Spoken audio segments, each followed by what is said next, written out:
if you're going to go to Carnegie Hall, you get there with practice, practice, practice. The same with athletics, the same with any business, including medicine, and especially surgery.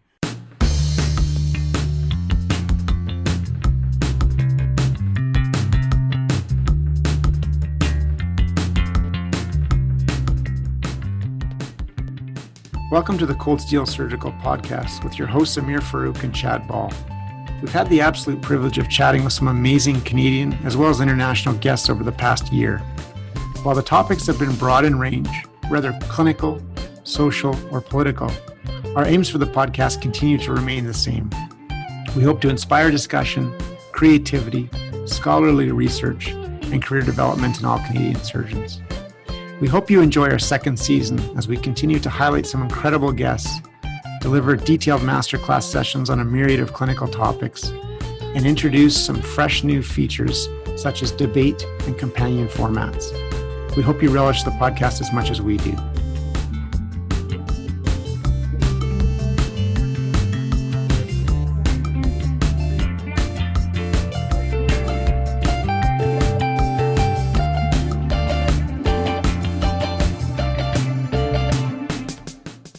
We feel so privileged to bring you a very special guest today on Cold Steel, Dr. Ken Mattox.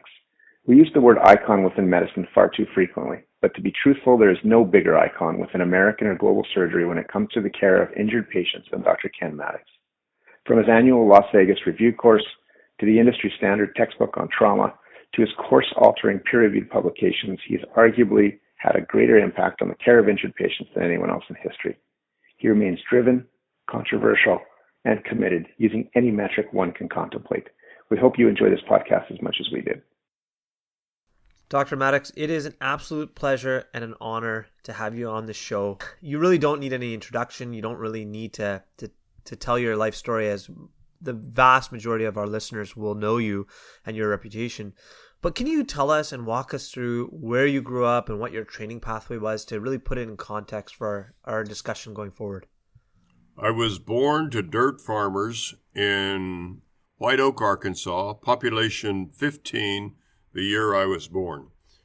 Most of my relatives were sharecroppers, if that. And when I was 6 months of age, the work ran out, and my dad, who had been chopping cotton for 50 cents a day, and another couple went to California. And we were migrant farm workers for several years, very religious. And we moved from California ultimately to El Paso, and I graduated high school from Clovis, New Mexico, going to Wayland Baptist College with two scholarships: a music scholarship, I sang in an a cappella choir, and I also had a ministerial scholarship to be a Baptist preacher or Baptist missionary. During my first year, I fell in love with biology, changed my major to pre-med, and then decided to go to Baylor College of Medicine, which had a reputation of being a tough medical school. I liked that. And I fell in love with surgery, and except for 2 years during the Vietnam War, I was in Houston for my medical school, my residency in general surgery, residency in thoracic surgery, and promptly became a faculty in the Michael E. DeBakey Department of Surgery. And about 1989, I was made chief of staff of the Ben Taub Hospital. I already was chief of surgery. And this year, I stepped down as chief of staff. I still have a number of responsibilities at the school. I no longer scrub actively on either elective cardiovascular cases or trauma cases. I do go to all the educational sessions and participate in many of our conferences. And I'm married. I have one daughter, and I try to stay busy. Well, there's no question you've succeeded in being busy. You know, you've really been at the center of all things trauma for you can correct me, but at least 4 decades. Your contributions are endless. I think, as Amir said, most of us, are aware of a lot of them. And you've certainly informed and molded and driven a lot of us that do injury care to our core. Let me put this in perspective for Yeah. both you and Amir. When I started medical school, the following things did not exist: EMS, emergency medicine, vascular surgery. The American Board of Thoracic Surgery did not exist. Surgical critical care. There were emergency rooms run by the lowest ranking individual in the hospital, interns. There were no faculty in the house. We had penicillin, but not complex aminoglycosides. We had mercury-based diuretics, but we did not have loop diuretics. The volume pressure ventilators did not exist. The fancy ventilators where you added PEEP, etc., did not exist. Intensive care units did not exist. And ambulances were run by the local funeral parlors. That was in 1960. And it was literally in the mid-60s before we began to have dialogue. Trauma systems, trauma surgeons, and trauma as an entity did not exist. Trauma was felt to be a psychological event that describes stress. So that's where we all started. And today, the enterprise, the integration of the various disciplines and how we work together and what is available to patients I've had the opportunity to see develop over time. Can you tell us about what some of those initial challenges were in creating a modern subspecialty such as injury care and a trauma system, or at least recognition of it, maybe locally as well as nationally and internationally? Well, I decided I was going to be a cardiovascular surgeon. Cardiac and vascular were united back then. And in 1971, I finished general surgery and took a 2-year thoracic residency and sort of thought I'll stick around as a faculty for a little while. And I determined what organizations I wanted to belong to. Texas Surgical. We were forming and making emergency medicine and EMS organizations. I wanted to be in the vascular surgery societies, the thoracic societies. But then when I looked to see what they required, they all wanted 75% of my papers to be in their discipline. So I said, okay, I'll start writing about what everybody else in my department writes about. Well, all the elective stuff they had written about and were still writing about, and here I was at the bottom of the totem pole. So Dr. DeBakey wanted me to work over at the Ben Taub, helping the singular faculty that was there. So I became the second faculty in surgery in 1973. And I wanted to belong to the organizations, and to belong, you had to be productive and present papers. And the only papers that people hadn't presented were injury, but an injury organization didn't exist. So I made it my mission to write a paper, a summary paper, a review paper, a chapter paper, ultimately textbooks, on every vascular, cardiac, thoracic, emergency and injury that occurred. Because except for a few people, Norm Rich and a few others, there weren't many papers. So my papers got accepted at every meeting. And those then were published. And that became a place, a niche for me. And at the same time, forming a network across the country for patients to go to, level 1, 2, and 3 trauma centers. Meeting a high bar became the mission of a few people whose names you know, George Shelton, Don Trunke, Norm McSwain, and on and on. We even had some folks from Canada who were part of that early club that everyone thought was a bunch of misfits because it wasn't the traditional area. Sir, one of the things that's I think is interesting about that is the fact that you were able to recognize that clearly there was a need for something like a specific trauma specialty.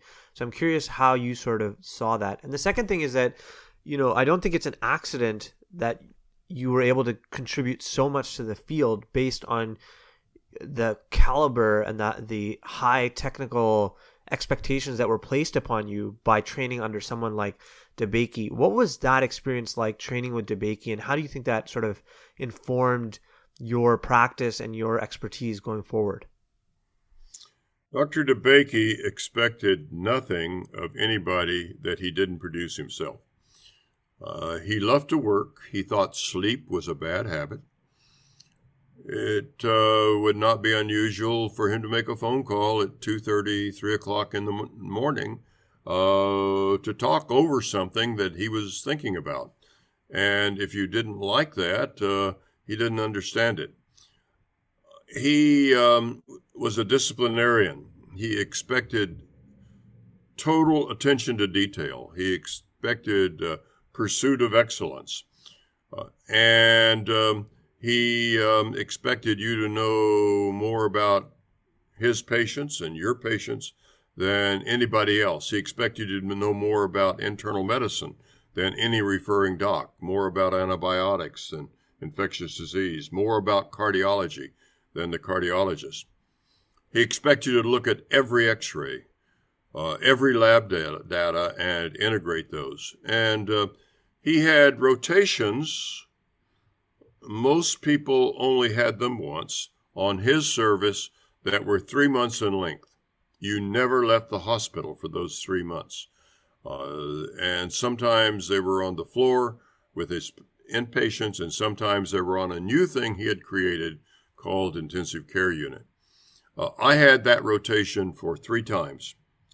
You only saw your family if they came on weekends when it was less busy, and you had breakfast, lunch, or dinner with them. And so that was the environment. During those times, in the operating room with Methodist Hospital, Ben Taub Hospital, the Children's Hospital, and the St. Luke's Hospital, the affiliated hospitals of Baylor, it was not unusual for there to be 75 cardiovascular cases every day. So you merely looked at the schedule and said, what have I not seen? What do I need to see? What is it I want to learn today? What is it I want to learn this week? And it was in that environment where everybody owned their patients. There wasn't this team issue. No one ever talked about burnout. Stress was a pablum of productivity. And people and I chose that residency because it contained that kind of hard work. That's just an unbelievable description of such an amazing place. And it's again, it's no accident that you were able to go on and do the things that you've done when you were put through such an intensive training environment and training pattern. Sir, let's be blunt about it. If you want to go to the Olympics, if they're going to be held this year in Tokyo, or if you want to go to Carnegie Hall and be a virtuoso at a cello or a violin or any other instrument, you don't do that by working a 20-hour week or even a 40-hour week. You practice, and you excel, and you go to various meets and walk away with the local trophies in order for you to compete on the national scale. It's the same in medicine. If you wish to be the doctor the go-to physician, whether it be radiology, psychiatry, surgery, trauma, critical care, in a community, you have got to be known as the person who makes people well, or is honest for those people that you can't change because they're at a terminal event. But if you're going to go to Carnegie Hall, you get there with practice, practice, practice. The same with athletics, the same with any business, including medicine, and especially surgery. And I don't think we emphasize the technical expertise that is required to be that go-to physician for the president of Exxon or the person who happens to be hurt in interpersonal violence in a bar.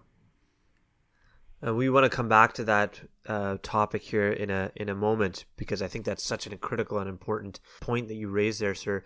But we did want to talk to you a little bit about the Ben Taub Hospital and what that environment is like, and how that has sort of shaped you. And sir, how did you actually end up at Ben Taub, and how is that institution that is certainly a legendary place in trauma, how has that institution sort of changed over time? The Ben Taub is the second name that it was applied to the city-county hospital in Houston. The first one was the Jefferson Davis Hospital that opened initially in the 1920s and was located very near downtown, and was paid for by a combined budget for the city and county, and was incredibly low.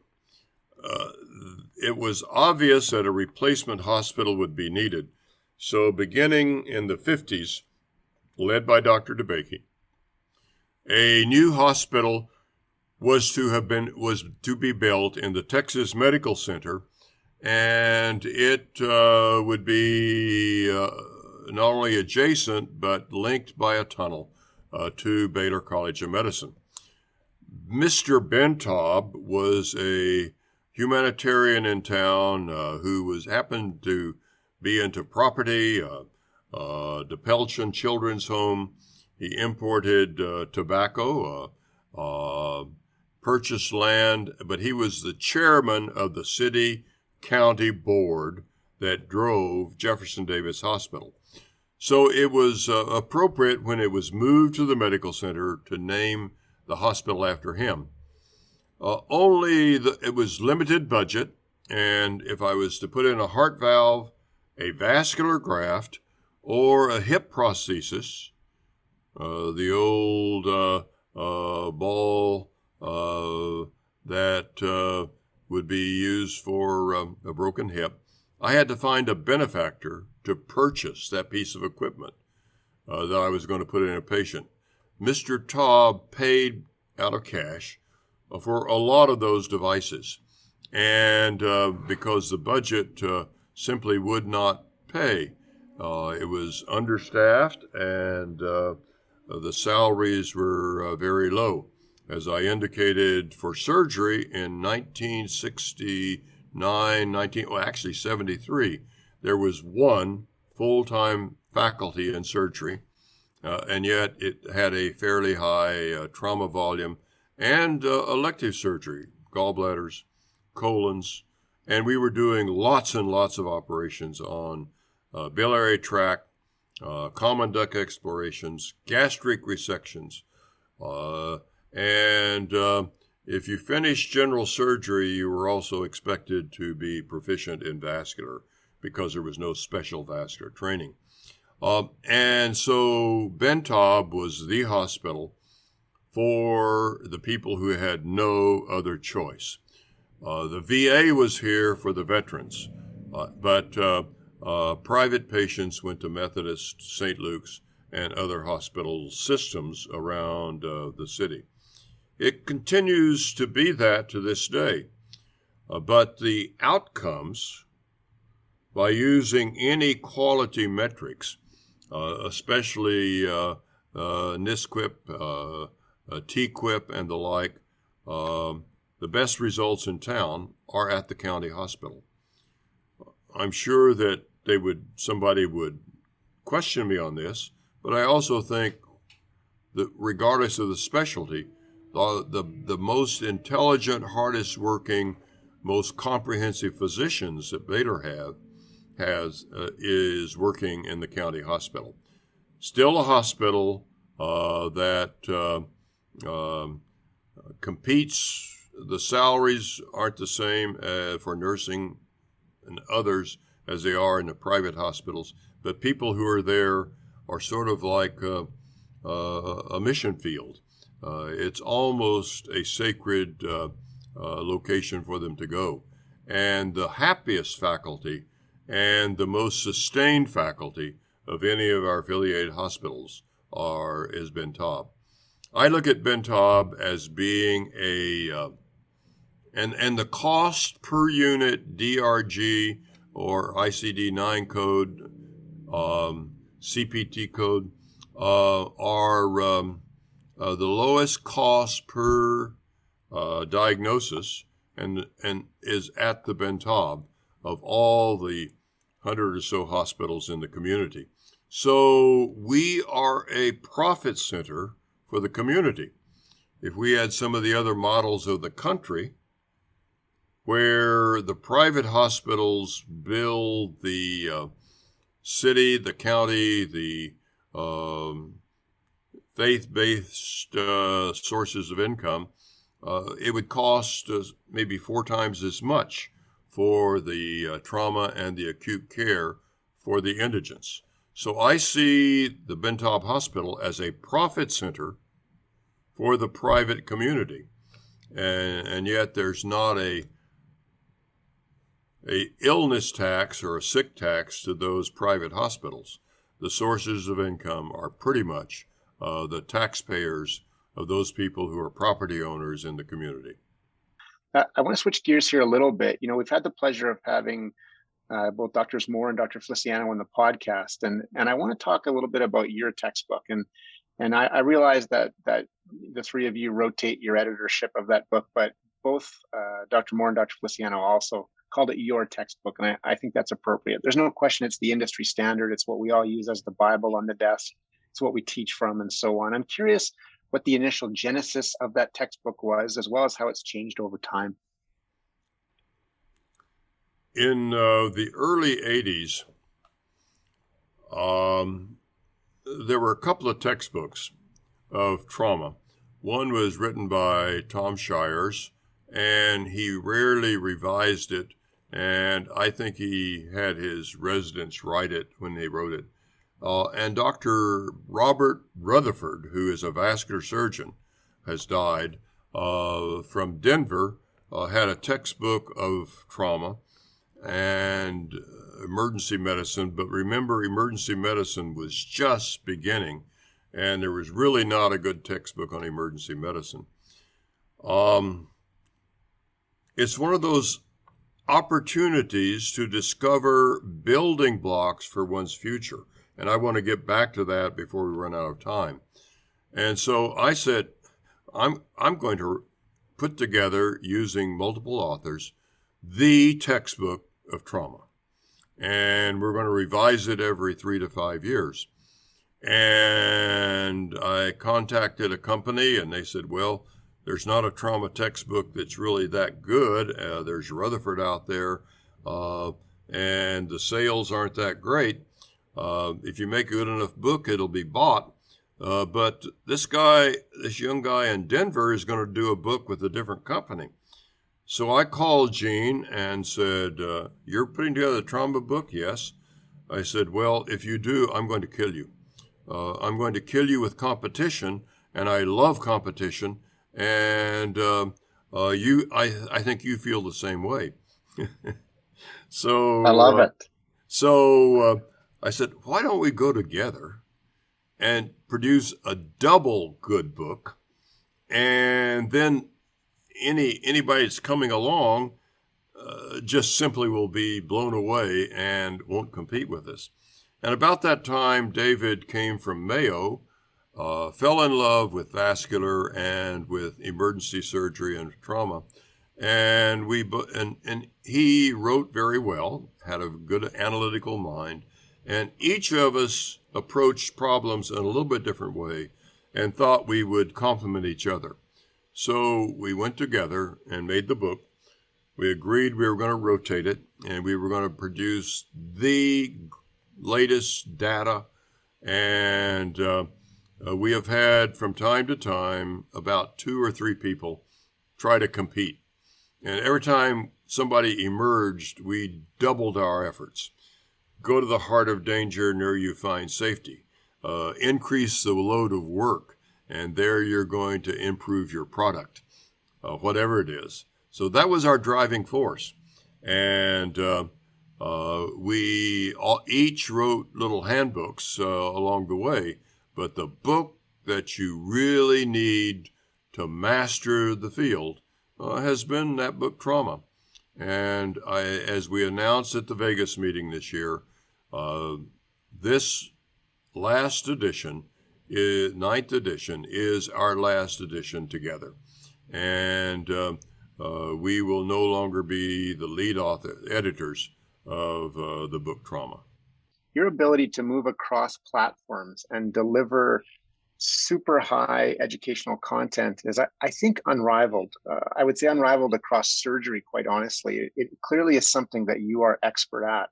I wondered if we could talk for a minute or two on your Vegas course, as you point out, the Trauma, Critical Care, and Acute Care Surgery course. Tell us about how that started, how it continues to change as well. And there's just no question. I mean, it is the preeminent conference on any of these topics in the world, and has been for forever. Well, it's back to the principle I brought up earlier, and that is recognize building blocks, recognize social forces that you can take advantage of to satisfy the ego needs of the people who you then serve. I did not start the Las Vegas course. It was started by John Batdorf, Hank Cleveland, and Cuth Owens, and a few, Dr. Kamak from Las Vegas. And it was started because of a political issue, yes, political, that occurred in 1960 when the United States put an embargo around Cuba. Cuba was the place where people went to play from the United States, and there was gambling, there was prostitution, there was drugs, there was fishing, there may have been the mafia involved, who knows. But that was all stopped, and when the United States created the embargo. Some of those forces already were in Vegas, but Vegas overnight became the playground for gambling, for shows, for food, and young surgeons, I named them a while ago, led by Batdorf and Kamak, went to Las Vegas, and they became overnight the oncologic surgeon, the acute care surgeon, the cancer surgeon, the colon and rectal surgeon, the proctologist, and orthopedist, and the trauma surgeon. They didn't call themselves anything but a general surgeon. And the Committee on Trauma at the national level got to be a big deal. And so they put together what they call the Western States Committee on Trauma, because their doctors could not get away. So in the mid-60s, they put on their first course, some 54 years ago. And that first course was basically an EMS course and a CPR course. They discovered resusciani. They filled the resuscitation case with booze. They went to a suite that they rented at Vegas, and they took out the booze, and they gave people booze as they put on a course. And during this while, they started talking about other courses.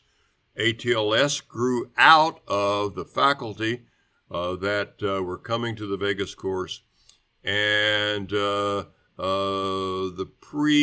PTLS is an outgrowth. The Society of Trauma Nurses was an outgrowth, and the disaster course was an outgrowth. It was an opportunity for people to get their education, and the hospitals now were requiring CME credits. So they came to get their credits and to learn what you do and don't do in the ambulance. Remember, I told you ambulance EMS did not exist. Thumper bumpers did not exist. Mass pants came along and were thought to be good. They were shown to be bad. And so an analysis of what was good and what would help you with your patients happened. Very quickly, about the time Norm McSwain and I were put on the faculty in the late 60s, early 70s, the one big word of mouth about the Vegas course was, if you really want to learn how to really help your patients, you don't go to a Chicago or a New York or a Boston course to learn what the textbook says. You learn the practical aspects of how to be the go-to doctor in the small communities of America. And so this was the meeting for the people who came to Vegas. It also became obvious that the Committee on Trauma was putting on the ATLS and other courses, but a new area of medicine emerged, and that was critical care. Several of us were on the committee to evaluate critical care, and we discovered that there are 5 or 6 different specialties: pediatrics, anesthesia, pulmonary, cardiac surgery, and trauma surgery that had courses, had examinations in critical care. The questions were the same. In trying to fuse them, we discovered that these specialties had different and correct answers for these courses, for their particular course. Still do. So we added critical care to what the trauma course was in Las Vegas. So it was trauma and critical care, and very quickly, as the acute care surgeon doing all of the acute general surgery in a hospital, we added acute care surgery because the genome of this physician was identical. So that's what we do now. Trauma, critical care, acute care surgery responds to that genome, provides that ego, and provides an answer for how you take, and data from people who are in the trenches to how you take care of them. And that's the reputation of this course. And it is that word of mouth that brings people back year after year after year. So we have to keep it fresh. We have to make sure we give them good stuff.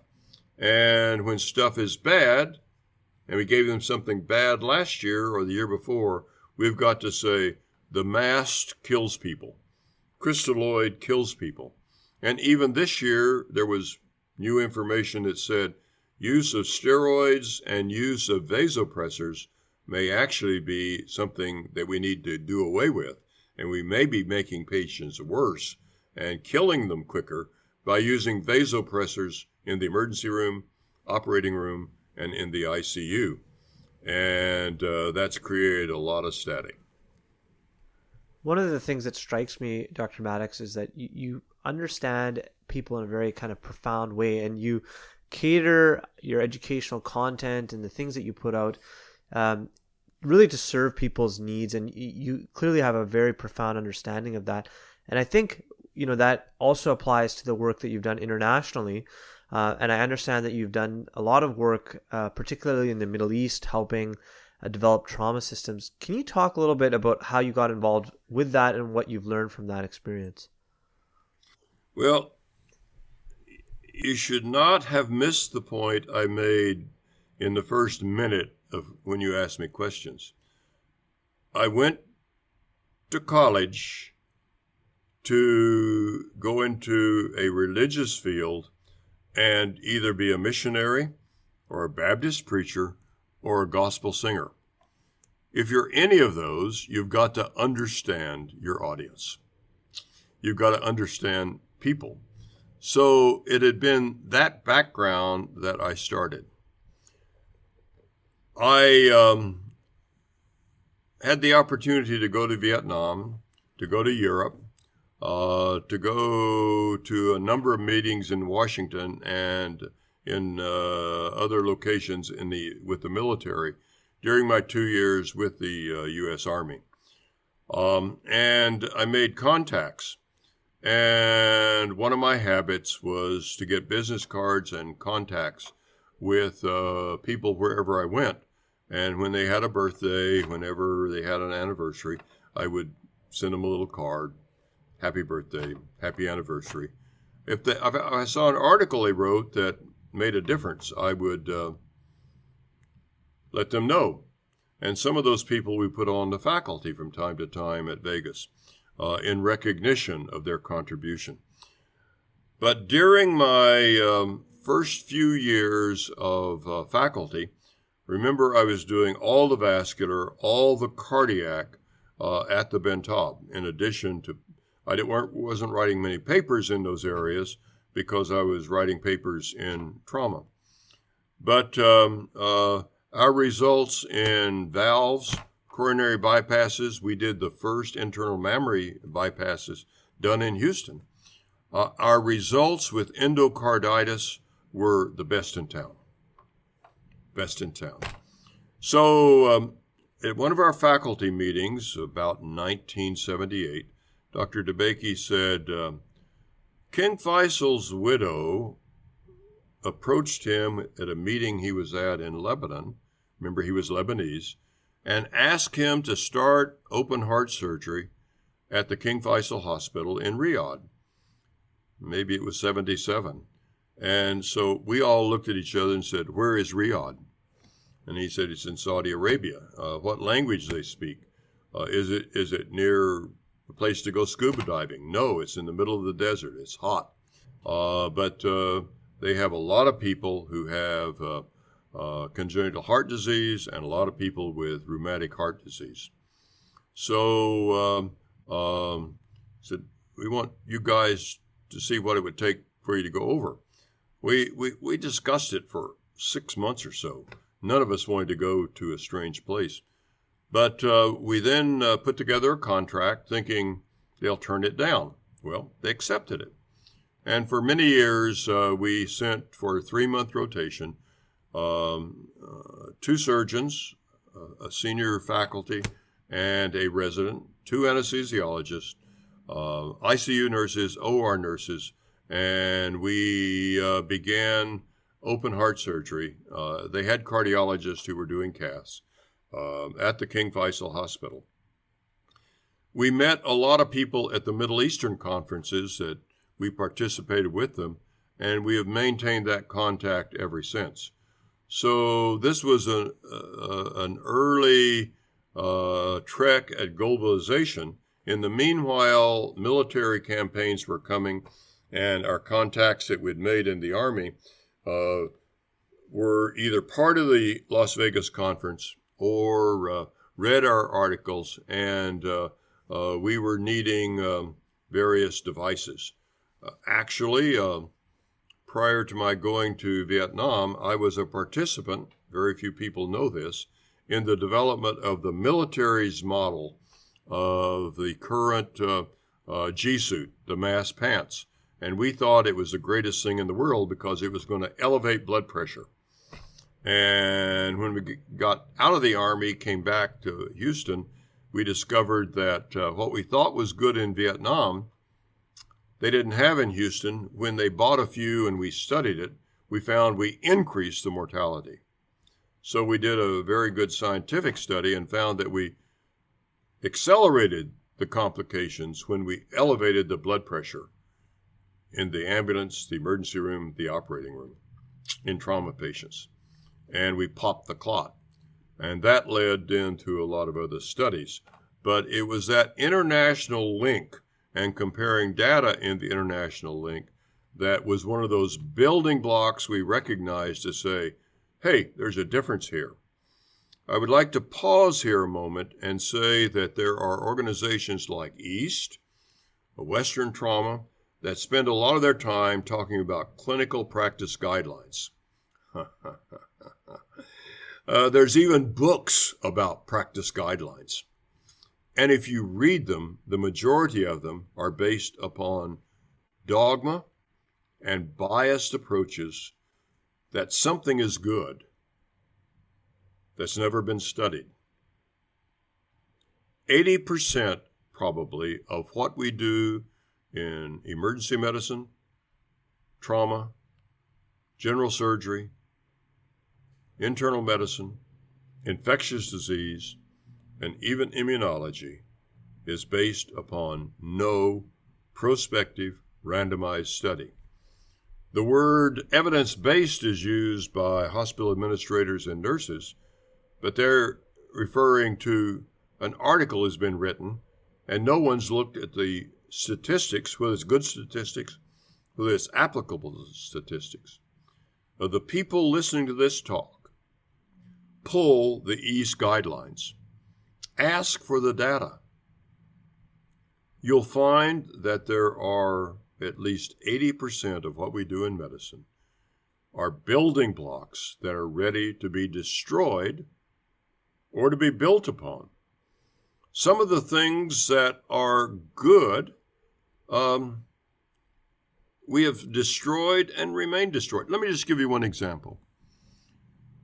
During the early cardiac times, we used a Swan-Ganz catheter.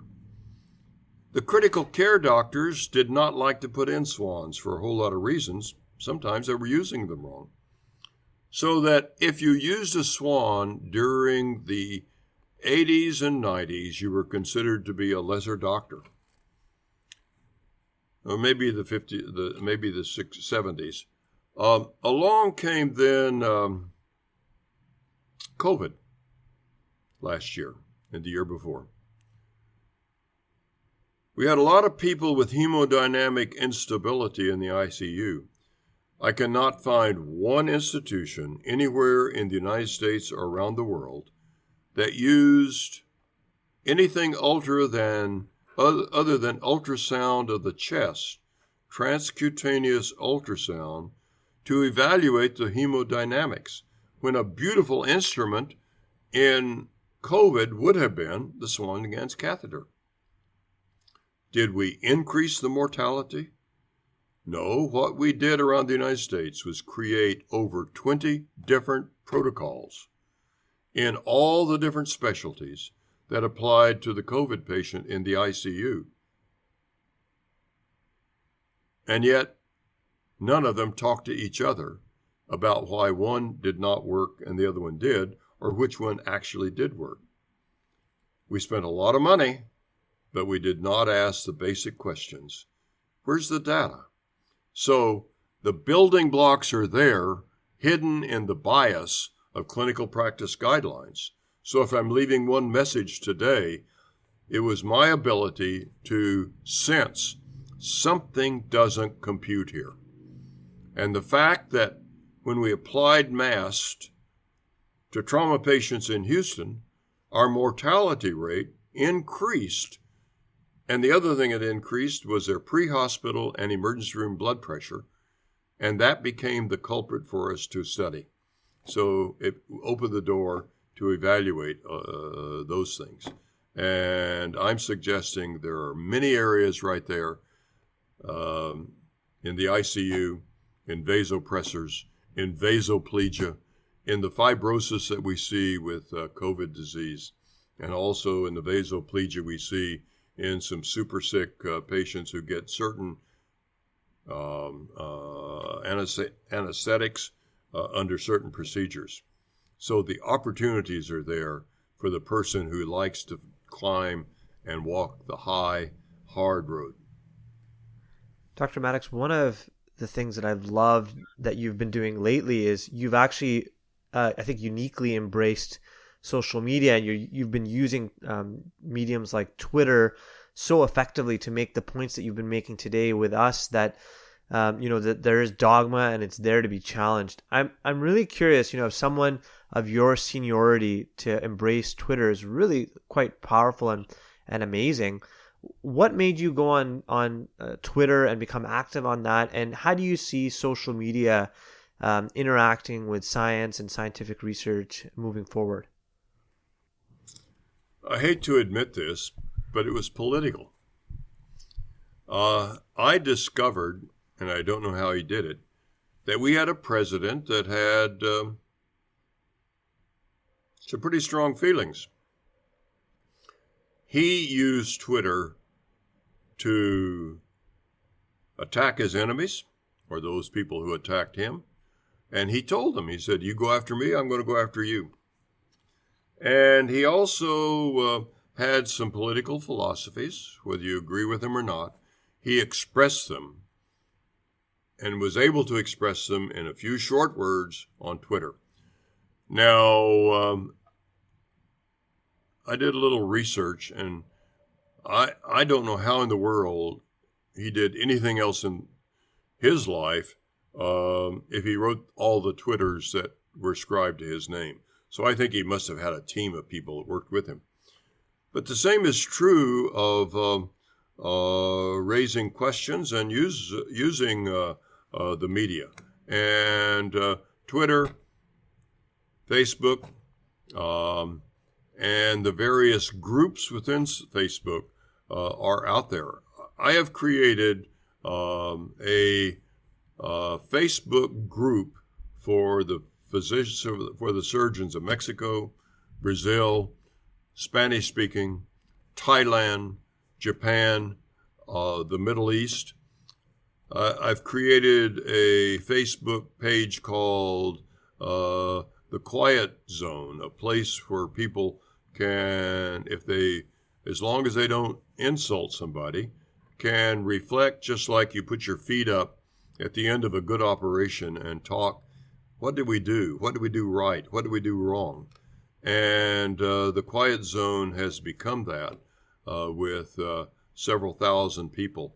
And I posted 3 things to the Quiet Zone just this morning. Sometimes I reproduce what other people have written, and these are longer normally than the little Twitter tweet, but it's to reflect and people to reflect back, and there are many other secondary ways that the social media can be used, and there are some social medias under WhatsApp.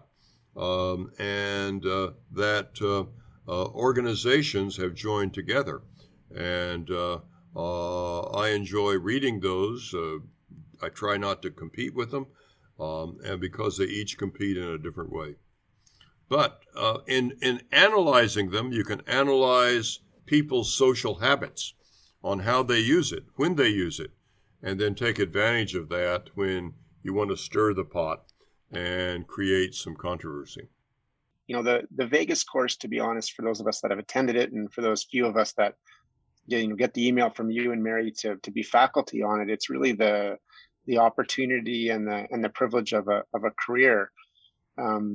Really, I think that the highlight moment, whether people talk about it or not, though, is at the conclusion of that Las Vegas meeting, your commentary and your discussion, your summary on all of the preceding talks that have happened. And this year you touched on 2 things in particular. You commented that throughout your travels, which are obviously international and widespread, there's 2 things that you don't see discussed very frequently anymore. The first was the importance of surgical technique itself.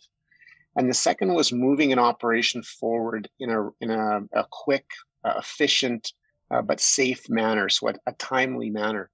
I was wondering, if you could talk about that a little bit more to close us out, because I certainly agree entirely. I think there's been significant drift, even in the past 15 years, per se, on those two topics. I'm curious why you think that is, what we should do about it, and where you see the future going. I don't remember the name of the author. The author is a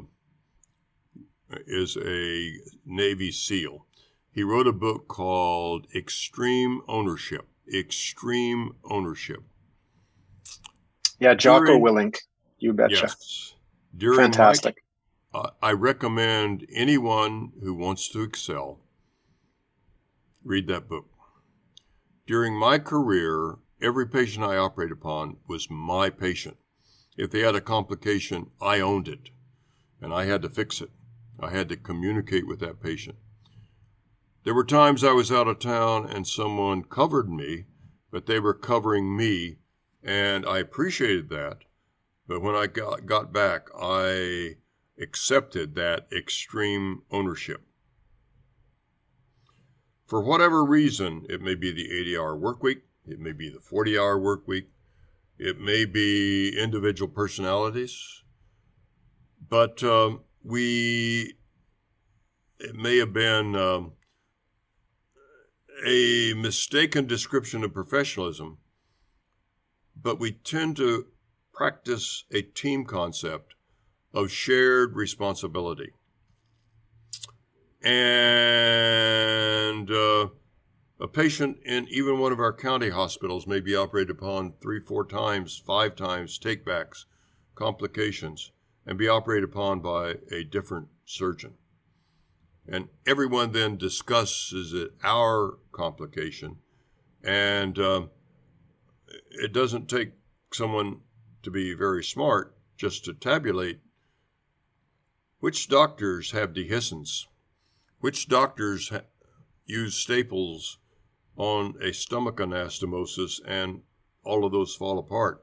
I don't know what staples they're using all the time, but there's a trend that tends to be repetitive.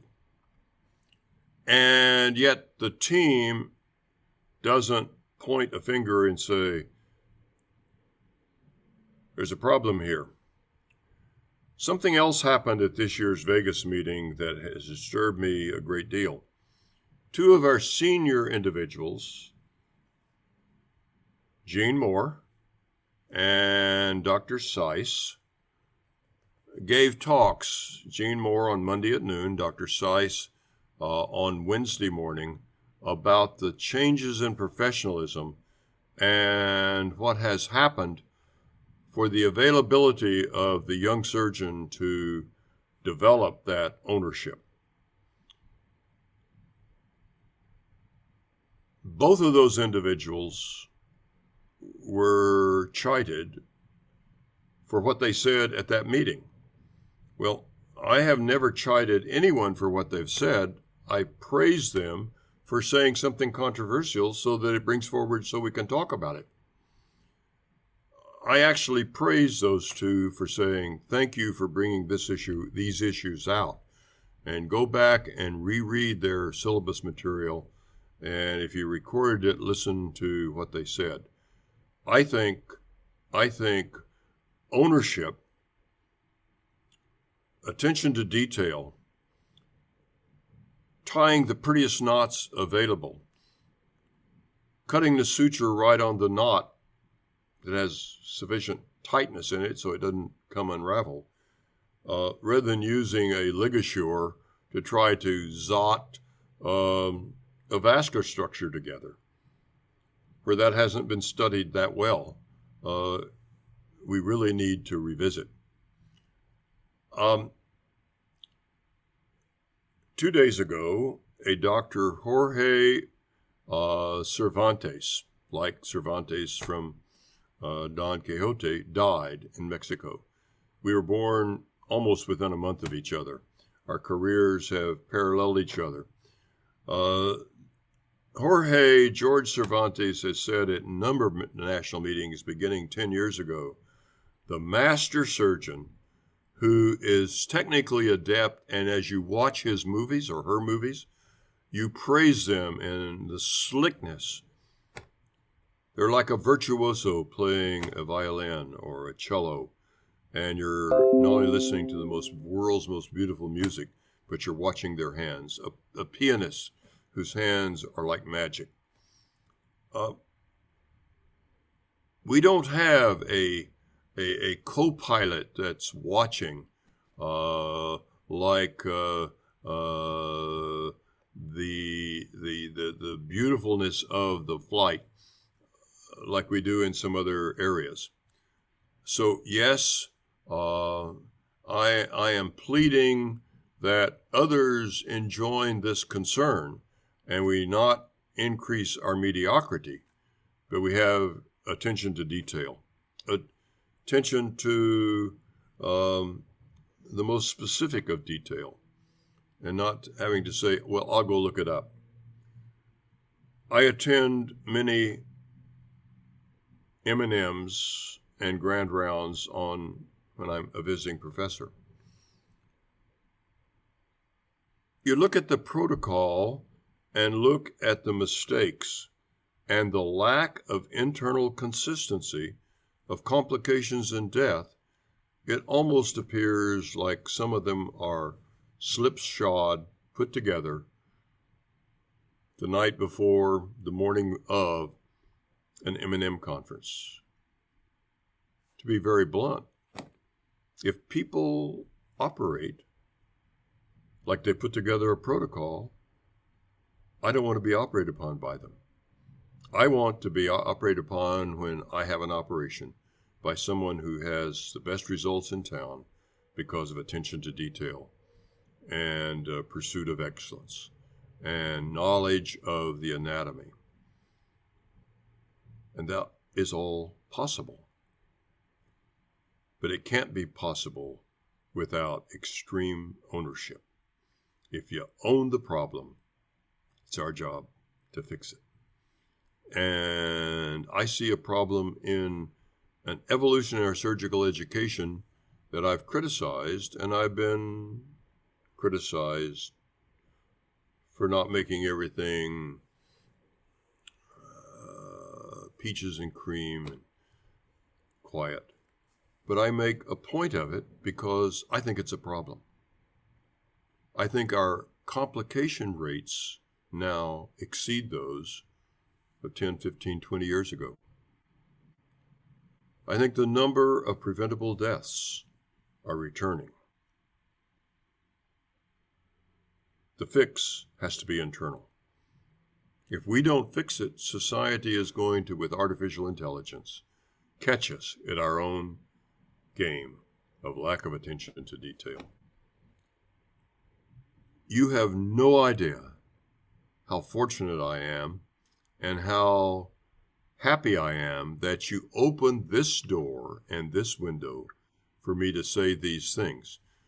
But if somebody doesn't like it, it's your fault because you asked me the darn question. But thank you. I'll take that responsibility to my grave, sir. Always. But it's my time to hand off the baton. It's my time to give someone else the book. It's my time for others to have the courage to fail by taking the tough road.